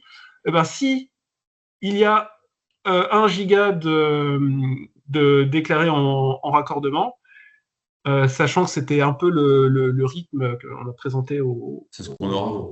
Ouais, voilà. Et donc, il faut savoir une baisse du tarif de 12,3%. Ça, c'est calculable. C'est l'arrêté qui nous permet de savoir ça. Par contre, en effet, il y a... On se dit oui, et c'est une question d'ailleurs qui a été posée au tout début, avant le début de la présentation. Peut-être qu'il y aura en effet beaucoup de demandes de raccordement, mais est-ce qu'elles seront complètes? Est-ce que les gens pourront avoir garantie financière? Actuellement, c'est quand même extrêmement complexe à avoir. Carrément, moi, c'est vraiment un sujet que j'ai envie que tu développes un peu parce que c'est aussi une question là qui vient d'être posée dans le chat. C'est Ok. nous en dire plus sur cette garantie financière, parce que ça, c'est quand même quelque chose on va dire, de nouveau, surtout à ce niveau-là. Et j'aimerais bien que tu partages avec nous ce qu'il en ressort là de ces derniers échanges. Alors, c'est nouveau, oui et non, parce que Oui. ça me rappelle un petit peu un truc qui était peut-être mieux fait. Enfin, oui, ce qui est pas compliqué, vous allez me dire. Mais qu'il y avait déjà une caution, une sorte de caution de garantie qui était présente dans le S17, c'est l'arrêté tarifaire qui commençait en mai 2017, de Oui. mémoire, 9 mai 2017. Et en fait, l'État voulait que les producteurs se disent, OK, mon projet, il va être fait et je vous donne la preuve, c'est-à-dire que j'ai une caution de, à l'époque, c'était moins, je crois, c'était 1 000 euros et voilà, il y avait un engagement financier à réaliser l'installation. Là, c'est pareil. L'État sait qu'il y a des acteurs qui déposent énormément de projets et qui vont clairement pas les faire. Et pour cirer la bride en quelque sorte, pour que les projets qui soient déposés correspondent vraiment à des projets qui vont être réalisés, va demander une garantie financière. Hmm. C'est une démarche donc, qui doit être réalisée par le producteur. Ça vise toutes les installations dont la puissance est supérieure à 100 kW crête. Je le note entre parenthèses, mais je vous laisse un peu le temps d'y réfléchir. Il n'y a pas de notion de P plus Q. C'est à partir de 100 kW crête, ce n'est pas les installations P plus Q, supérieures à 100 kW crête. Voilà, je laisse passer un message sans dire de mots. Le principe, donc comme je l'ai dit, c'est une garantie financière de 10 000 euros qui sera versée à l'État si l'acheteur obligé ne reçoit pas l'attestation réglementaire dans les 3 ans après la demande complète de raccordement ou si le projet est abandonné. Donc là, clairement, on a un nouveau délai. On a un nouveau délai de 36 mois entre la demande de contrat d'achat et la transmission de l'attestation à l'acheteur obligé. Sinon, cet argent est perçu par l'État. Et ça va être le cas aussi si si le projet est abandonné. Comment ça fonctionne? Eh bien, donc il y a 2 possibilités actuellement, parce que ça aussi c'est des choses qui sont actuellement en discussion. Donc, dans le cadre de l'obligation d'achat, ça reste tel quel. C'est dans le cadre de l'appel d'offres simplifié que là il y a énormément d'échanges pour que, alors déjà bien sûr sur le montant, 10 000 euros, qui est clairement énorme pour la majeure partie des acteurs. Voilà, c'est carrément presque pour un 100 kg, 1/9 du prix de l'installation, c'est pas moins. Donc c'est énorme, sachant que ça peut être d'un côté quelque chose qui va être déjà versé, c'est-à-dire la consignation près de la caisse des dépôts et de consignation, c'est que vous allez verser de l'argent qui va être entre guillemets dans les mains de l'État, mais sans que ça lui appartienne. Par contre, ça lui appartiendra si donc l'attestation réglementaire n'est pas fournie ou alors si le projet est abandonné. On verra après s'il y a des exceptions ou pas. Et la garantie en première demande, là, c'est différent. C'est un organisme bancaire qui va s'engager à verser cette somme à l'État, sans forcément, après savoir selon les modalités, sans forcément que ce montant soit versé en entièreté par le producteur à l'organisme bancaire. Donc là, oui, je parlais des dérogations, des exceptions. Dans le cadre de révision du S3R ENR. Donc S3R ENR, c'est le schéma régional de raccordement raccordement au réseau des énergies renouvelables. C'est à peu près tous les 10 ans. Au passage, c'est important aussi que les petits moyens producteurs, installateurs soient représentés dans cette révision du S3R ENR. Quand il y a des révisions comme ça gèle en quelque sorte. En tout cas, ça crée des délais, des gros délais de raccordement. C'est pour ça que c'est anticipé ici. Pour des raisons administratives aussi, ça peut être le cas. Après, ça sera précisé. Parce que là, pour l'instant, c'est écrit tel quel dans le texte, mais par contre, s'il y a des problèmes sur l'autorisation d'urbanisme, ça fait partie des choses pour lesquelles, certes, le projet a été abandonné, mais ce n'est pas du fait du producteur, donc on va éviter de lui ponctionner 10 000 euros. Et également, ça serait bien, mais ce n'est pas encore le cas actuellement, que les délais et les coûts de raccordement, indépendamment des révisions des S3R ENR, soient également pris en compte. C'était le cas notamment dans les S17 pour un certain montant de raccordement qui proportionnel à la puissance, il y avait des exonérations à cette caution de l'époque. Là, ce n'est pas le cas. Beaucoup d'acteurs, hier, ont demandé, et pas que hier, la première réunion aussi, ont demandé que ces aspects-là soient pris en compte, et ça devrait être pris en compte également. Sur cette garantie financière, il y a des points de vigilance. Comme j'ai dit, le délai, c'est malheureusement, vous y faites face, et vu qu'en plus, là, c'est un nouveau, comment dire, un nouveau point administratif, c'est quelque chose qui vient d'être créé. Donc, le temps que la Caisse des dépôts et de consignation ou vos banques mettent en place ces démarches, ça peut prendre du temps. Et une fois même que cette démarche sera normalisée, il y aura quand même un délai indicatif. La Caisse des dépôts parle d'un mois indicatif, en tout cas, de délai. Donc, là aussi, nécessité d'anticiper cela pour la demande de plainte de raccordement. Pardon. Et également aussi de savoir la différence entre la consignation et la garantie en première demande. Comme j'ai dit tout à l'heure, la consignation, directement, la somme de 10 000 € est versée à la Caisse des dépôts. Alors que dans la garantie en première demande, ça va vraiment dépendre, aussi pour les délais, mais c'est une modalité de versement. Ça va dépendre de l'établissement bancaire. Après, l'ensemble des démarches et justificatives sont déjà disponibles et prêts dans le texte de l'arrêté à l'annexe 9. Donc ça, c'est disponible, mais il y a quand même des démarches internes, et de la mise en place administrative interne qui nécessite d'être réalisée. Et aussi, important de préciser que le portail d'Enedis, et je pense que c'est le cas aussi dans les autres régies locales, le portail d'Enedis en cours d'adaptation, donc ce justificatif, quand vous l'aurez, il faudra l'ajouter dans les pièces complémentaires. Voilà pour peut-être faire une brève pause au moment de cette garantie financière, éventuellement s'il y a des questions, ou si toi, Mickaël, j'ai répondu justement à ta demande. Oui, tu as pu répondre en tout cas à ma demande, mais c'est vrai que c'est un point que je trouve très sensible, Carrément. cette garantie financière. Et je pense que c'est un sujet sur lequel il faut qu'on arrive à se mobiliser, c'est-à-dire que de voir qu'est-ce qui peut être encore modifié, qu'est-ce qui est encore modifiable. Parce que je trouve que c'est un vrai sujet. Alors, c'est pas par hasard, hein, si c'est 10 000 €, c'est la volonté de l'État, c'est quand même de réduire la voilure. Et c'est sûr que d'imposer une caution de 10 000 € pour réduire la voilure, c'est quand même c'est quand même quelque chose qui va bien fonctionner. Mais je pense qu'on doit agir sur ce sujet.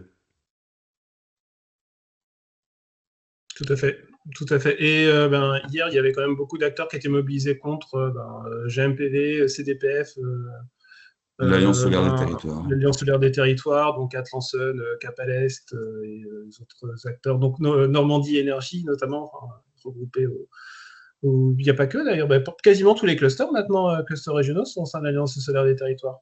Tout à fait. Ouais. Il y avait aussi Espul, le Clair, Amorce également, les différents représentants des agriculteurs qui alertaient sur les impacts. Donc voilà. Donc, il y a une mobilisation. Vous entendez ceux que je n'ai pas cités. Et si vous êtes adhérent de ceux que je n'ai pas cités, il faudra d'autant plus faire entendre sa voix. J'ai pas cité la CAPEP parce qu'ils n'étaient pas présents, mais je sais que ceux pour le coup, il serait disponible et pour ces temps d'échange, il porterait également la même voix que la majorité. Mais en tout cas, oui, ça me paraît clair et je pense qu'il faut se mobiliser sur ce point-là. Yes. Voilà. Et il y en a d'autres aussi sur lesquels il faut se mobiliser. Oui. J'ai entendu une voix. Ouais, attends, bouge pas. c'est 0. Tu mets 0 parce que tu n'as absolument rien consommé. Ah, c'est des micros qui sont ouverts. D'accord. Oui, attention au micro, s'il vous plaît. Parce qu'après, là, il n'y a plus de confidentialité, hein, c'est ce que vous faites, etc. Donc, faites attention. Allez, je passe à la suite. Sur les autres évolutions, parce que je vois que le temps avance, on a encore toute la partie AOS à faire. Alors, rapidement, hein, il y a un dispositif de comptage des installations séparées qui doit être mis en place.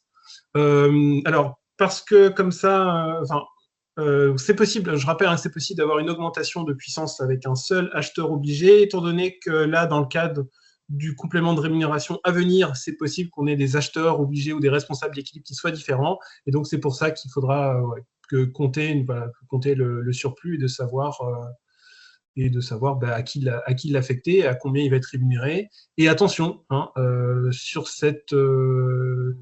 le surcoût aussi lié à l'ajout de ce compteur. Autre point, l'évaluation carbone et critères de résilience aussi pour... Alors, grosse modification. Avant, c'était selon la puissance de l'installation. L'État s'est enfin rendu compte que ça permettait d'échapper au truc, c'est-à-dire que maintenant, c'est par rapport au P plus Q supérieur à 100 kW/c. Dit que ça permettait d'échapper au truc parce que, au lieu de faire un 200 kg et d'avoir une obligation carbone, on faisait 2 fois 100 kW/c en même temps. Ça permettait d'échapper à l'évaluation carbone. Là, du coup, c'est maintenant visé par le P plus Q. Il y a un changement de méthode. C'est une méthode forfaitaire avec des coefficients par pays et avec un seuil maximum à 700 kg équivalent CO2 par kW/c. Il y a aussi un critère de résilience. Alors, il est écrit de manière assez, assez incompréhensible dans le texte. Je vais pouvoir l'arrêter, je ne vais même pas vous relire parce qu'on n'a pas trop de temps, qu'il nous reste, il y a des sujets plus intéressants. Donc, à savoir que ce critère de résilience doit être pris en compte à partir du 1er juillet 2026 pour l'étape module et 1er janvier 2028 pour l'étape cellule. Et pour faire simple, quand on décrypte, ça c'est décryptage d'Espul, qui l'ont dit comme ça lors de leur webinaire, c'est en gros, il ne faut pas que les modules viennent de Chine et il ne faut pas que les cellules viennent de Chine. Voilà. Donc, critère de résilience, c'est comme ça qu'on peut le traduire. Donc là, il y a vraiment des gros enjeux pour l'État français, mais aussi au niveau européen, de mettre en place une filière industrielle et de soutenir une filière industrielle européenne. Et pour le prendre en compte, hein, ce critère de résilience, il y a eu un coefficient en J. Certains ont peut-être vu apparaître, s'ils ont étudié l'arrêté modificatif, un coefficient en J qui apparaissait en juillet 2026, et c'est pour prendre en compte l'éventuelle hausse de coût quand on a des panneaux qui ne sont plus faits assemblés en Chine, mais faits en Europe. Mmh. Voilà.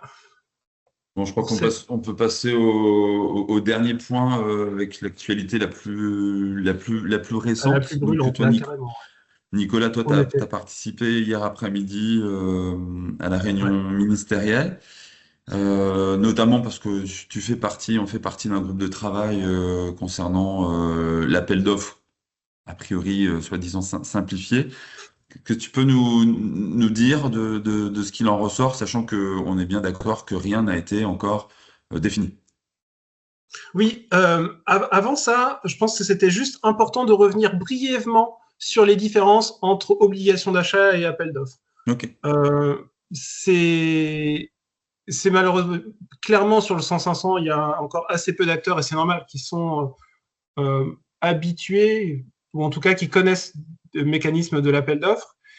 Et donc, l'obligation d'achat, je rappelle, c'est un guichet unique. Si la demande est bonne, si les projets sont éligibles, donc tout ce que j'avais présenté au début de l'intervention, on a accès à un tarif qui est fixé par l'État.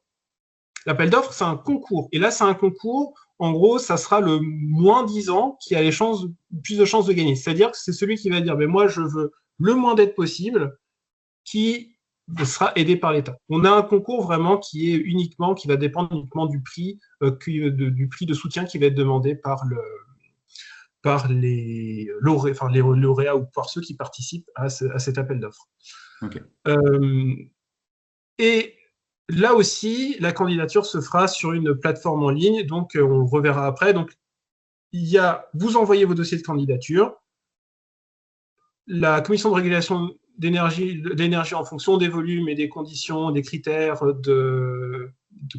d'acceptabilité, c'est pas le terme que je trouve, mais que je cherchais, mais c'est pas grave, va définir les lauréats, et après, donc, il y aura soit une demande de contrat d'achat éventuel, mais là, c'est pas comme ça que ça se précise, ça sera une demande de complément de rémunération, que l'on a abrégé par CDRM, à un tarif fixé par le candidat. Donc, on n'est plus Donc, la différence, c'est plus un guichet ouvert pour tous les projets, c'est vraiment un volume défini et c'est ceux qui vont demander moins qui vont le recevoir l'aide. D'un côté, en obligation d'achat, c'est l'État qui fixe le tarif. Dans l'appel d'offres, l'État va fixer un plafond qui devrait, dans le sens juridique, on va dire, idéal, être communiqué. Je reviendrai dessus après. Mais au-delà de ça, l'aide, ça sera en fonction de ce qui va être demandé par le candidat. Ok. Et sur ce qu'il en est actuellement, donc là j'affiche directement les différents points.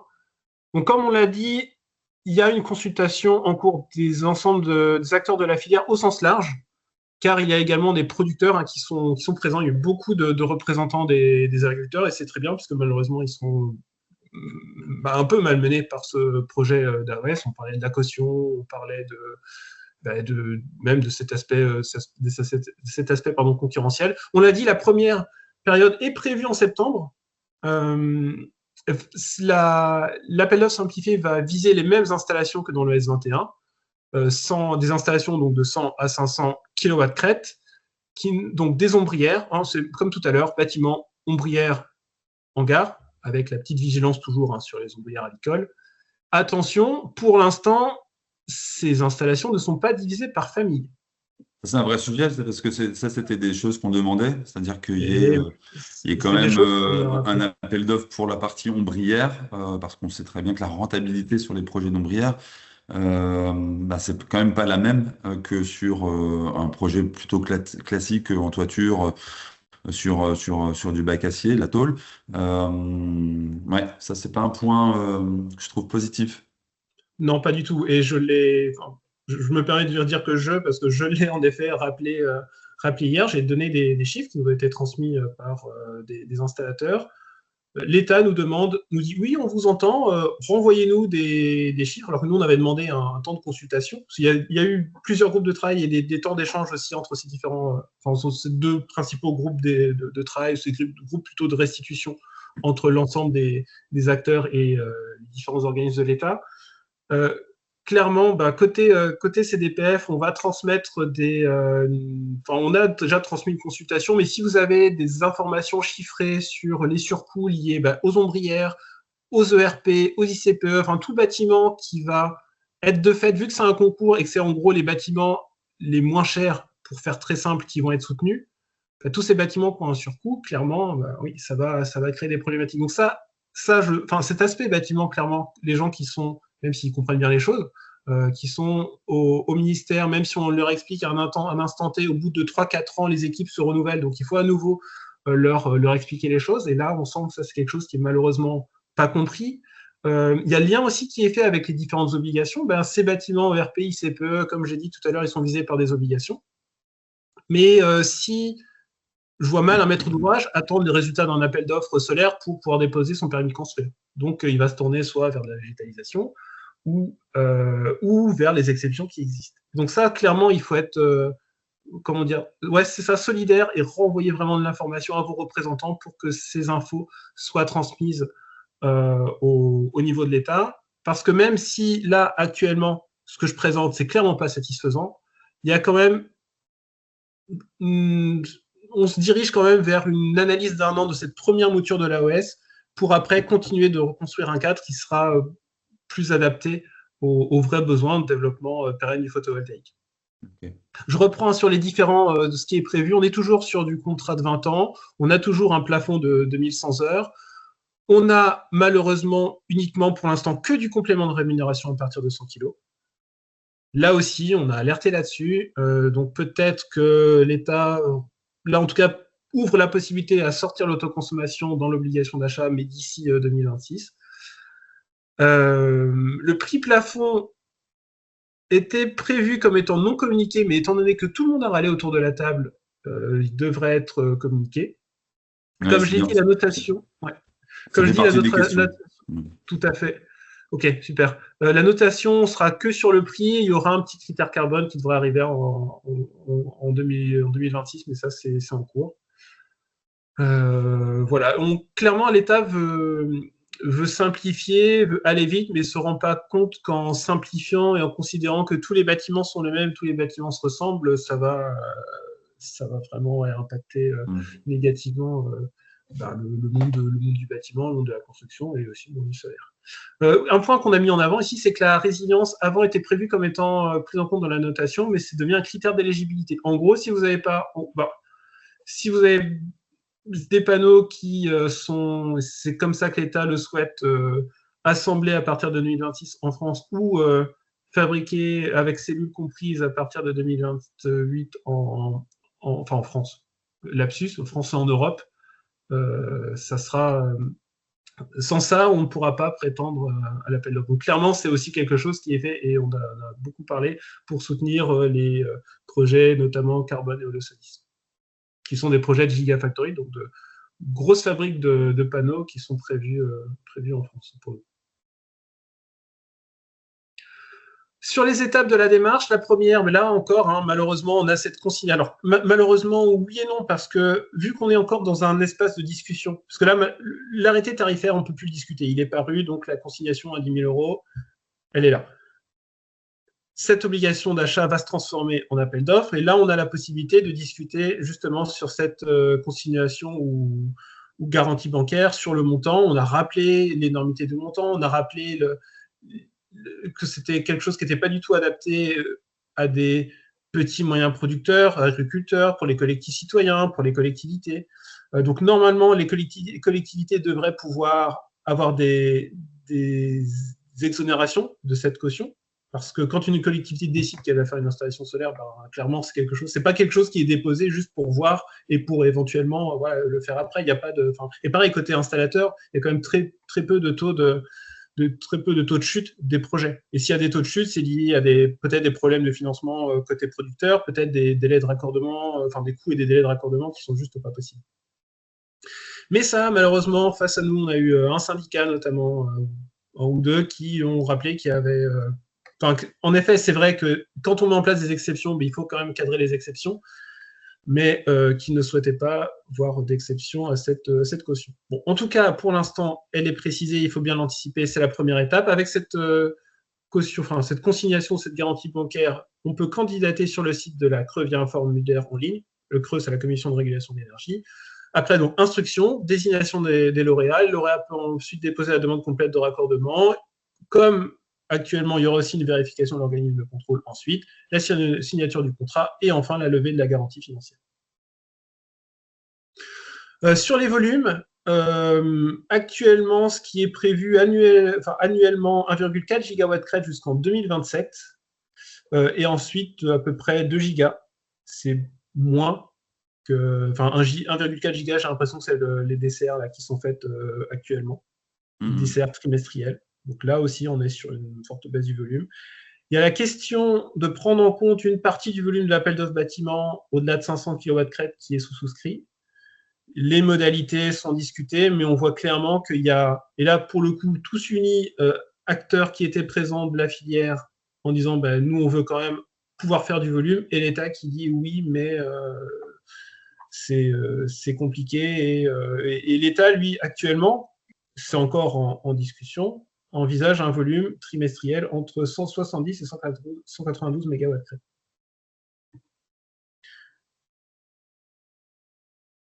Je suis conscient en le disant, croyez-moi que c'est clairement pas des bonnes nouvelles.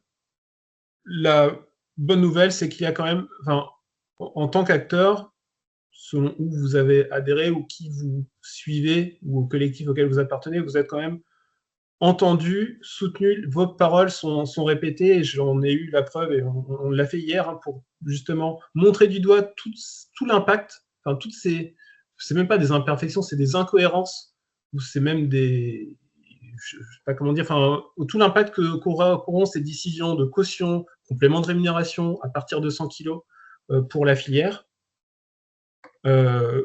Après, charge aussi à nous, donc il y a deux temps, il y a le temps de la bataille en quelque sorte, on est en train de faire actuellement, et en parallèle, il y a aussi cet accompagnement que des différents acteurs de la filière peuvent apporter Notamment peut-être au moins sur cette partie résilience et aussi, comme tu l'as dit tout à l'heure, Mickaël, ces éventuelles transitions, de la compréhension et la transition selon les marchés. On a vu qu'on avait un marché 9 à 100 qui était là moins malmené, donc il faut s'attendre aussi qu'il y ait aussi des déplacements des acteurs sur ces marchés-là et que là, il y ait un accompagnement là-dessus. Voilà. Je suis un peu désolé de terminer là-dessus, mais c'est de l'actualité fraîche et ça nous tenait à cœur vraiment de vous partager cela sans filtre. Clairement, si vous avez des questions complémentaires, bien sûr, sur ces aspects-là, je serais ravi d'y répondre en toute franchise. Merci beaucoup, en tout cas, Nicolas. Ce que je propose, c'est qu'on prenne encore 5 minutes. Désolé si ça crée de la frustration, mais pour répondre à certaines questions, n'hésitez pas à les noter si on n'arrive pas à répondre de manière à l'oral à toutes ces questions pour des raisons de timing. On prendra le soin avec Nicolas de répondre et de catégoriser un certain nombre de questions qui ont été posées pour y répondre par bloc et par thématique dans un prochain email. Voilà. Ah oui, on n'a pas parlé des tarifs en AOS. C'est une question. Oui, en effet, je n'ai pas parlé l'aspect. Comme je l'ai dit, en fait, là, le tarif, il y aura un tarif plafond que pour l'instant l'État ne veut pas nous communiquer. On peut supposer que l'État va faire le même calcul de dégressivité et qu'en gros, il va faire peut-être une moyenne par rapport aux tarifs d'achat actuels et les puissances avec demande complète de raccordement. Mais là, on n'est que dans l'expectative.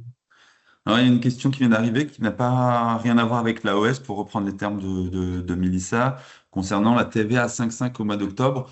Oui, ça c'est sûr, la TVA 5,5 au mois d'octobre, elle aura lieu parce qu'elle est dans le projet, enfin elle est dans le décret de la loi de finances. Donc là, on ne peut pas y revenir.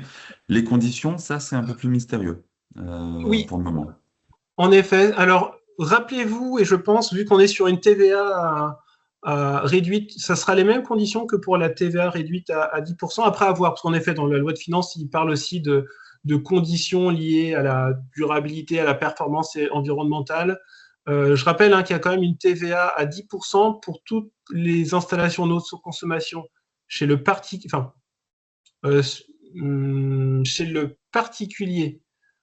Pour les bâtiments de résidentiels de plus de 2 ans. Ça, c'est important de l'avoir en tête. En autoconsommation totale sans aide ou en autoconsommation même avec aide si l'installation ne dépasse pas 3 kW/crête par logement. Quand on est sur du logement collectif, il faut juste multiplier le nombre de logements par 3 kW/crête. Donc, par exemple, s'il y a 20 logements, une installation PV sur un ensemble de logements, une installation PV de 60 kW/crête, sur un ensemble de 20 logements, qui va avoir une TVA réduite à 10%. Donc, sur les conditions, on aura encore ces conditions de plus de 2 ans, sur les conditions de puissance, mais là, ça serait 9 kW/crête. Et après, il y aura peut-être en effet d'autres conditions à venir, mais dès qu'on aura les éléments, bien sûr. Okay.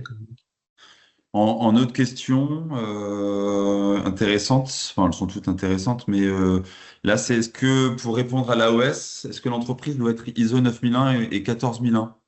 Oui, excellente question, merci Laurent, en effet.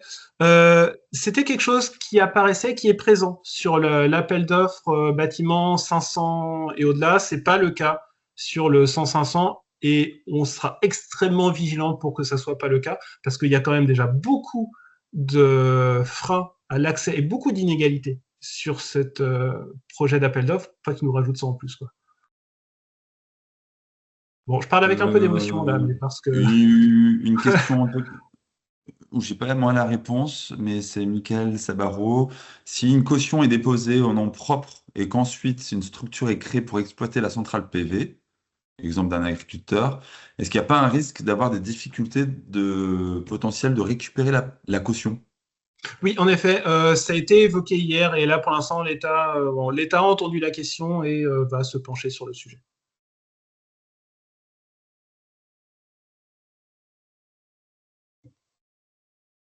Je parcours en même temps les questions. Donc, ouais, c'est obligé de candidater sur le site de la Creux, on est bien d'accord, on ne peut pas passer en direct avec un agrégateur. Ça, ce qui fera foi, c'est le site de la Creux, quoi. Tout à fait. Il y a une question peut-être par rapport à récupérer la caution, si le coût de raccordement est trop élevé. Alors, je vais reprendre mes notes. C'est encore, alors je le dis, hein, c'est encore à l'état enfin, c'est vraiment encore voilà, en cours de réflexion. Alors, je reprends juste mes notes. C'est dans le cadre de la garantie financière. Savoir en fonction de si c'est réalisé. Alors, c'est vraiment dans l'état actuel, hein, soit Caisse des dépôts, consignation et garantie bancaire. Donc, il y a de prévu une exemption pour les collectivités et les groupements de collectivités.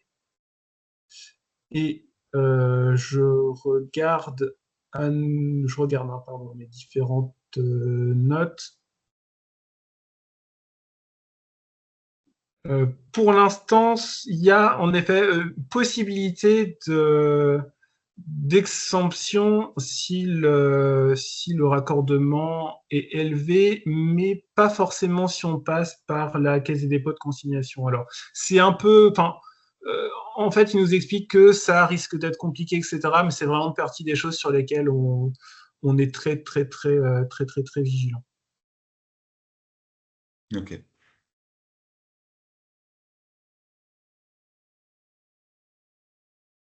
Je crois qu'en termes de timing, on arrive au bout et comme dit encore, toutes les excuses si on n'a pas répondu à toutes les questions, mais on le fera par retour, mais pour respecter les timings de chacun, je vous propose de conclure. Je tenais chaleureusement à te remercier, toi, Nicolas. Ça faisait un peu plus de 2 ans qu'on n'avait pas animé ensemble une réunion ou un webinaire. Donc, en tout cas, c'était un vrai plaisir. Merci d'apporter ta fraîcheur et ta clairvoyance, en tout cas, sur le marché, ces différentes informations. Sachez que je tiens aussi à vous remercier à toutes et à tous d'avoir participé de manière active. On est à vos côtés pour pouvoir apporter de l'information la plus claire et intelligible possible au quotidien. Et puis, on programma avec Nicolas et Cyrielle un nouveau webinaire dès qu'on le trouvera le moment pertinent pour à nouveau vous accompagner. Et c'est vraiment ça. C'est-à-dire que on souhaite vous accompagner dans cette transition. Et il est clair que ça va changer, ça va changer beaucoup de choses dans la plupart des entreprises sur la manière d'aborder le métier, quelles que soient les puissances et les segments sur lesquels on est présent. Et sachez que nous, Kranich, on sera à vos côtés pour vous accompagner du mieux possible avec les différents points qu'on a vus tout à l'heure et également toutes ces notions de stockage. Voilà, n'hésitez pas. Est-ce que Nicolas, tu avais un mot aussi de conclusion? Oui, en effet, ben, vraiment vous remercier. Je vois défiler, je vois plein de noms que je connais. Et vraiment, merci nous avoir fait confiance pour ce webinaire. Je me rends compte que vous avez énormément de questions. Donc, je rappelle que vous avez les acteurs membres de l'Alliance solaire des territoires qui sont là, qui ont des documents à votre disposition. Je pense notamment à Atlanson qui a pas mal de ressources. Également, côté FEDE, le GMPV, sur lequel j'avais travaillé des ressources qui sont disponibles même sans être adhérent. J'avais fait ce choix à l'époque et donc maintenant ça m'aide parce que je peux récupérer les documents, mais ça vous aide aussi. Et vous avez toujours la permanence aussi de photovoltaïque.info si vous avez des questions. Alors des questions sur le cadre réglementaire à venir. Ça va être difficile, on n'a pas de boule de cristal. Là, on a vraiment eu les dernières informations, mais sur le cadre actuel, même sur cette modification, l'équipe d'Espul sera à même de vous répondre. Voilà. Et puis nous, donc, on va faire cette analyse des questions que vous avez transmises pour pouvoir avec grand répondre plaisir. dans un mail séparé, avec notamment donc la vidéo qui sera également transmise. À très bientôt. Belle journée à tout le monde et puis au plaisir de pouvoir échanger encore avec vous. Au Carrément. revoir.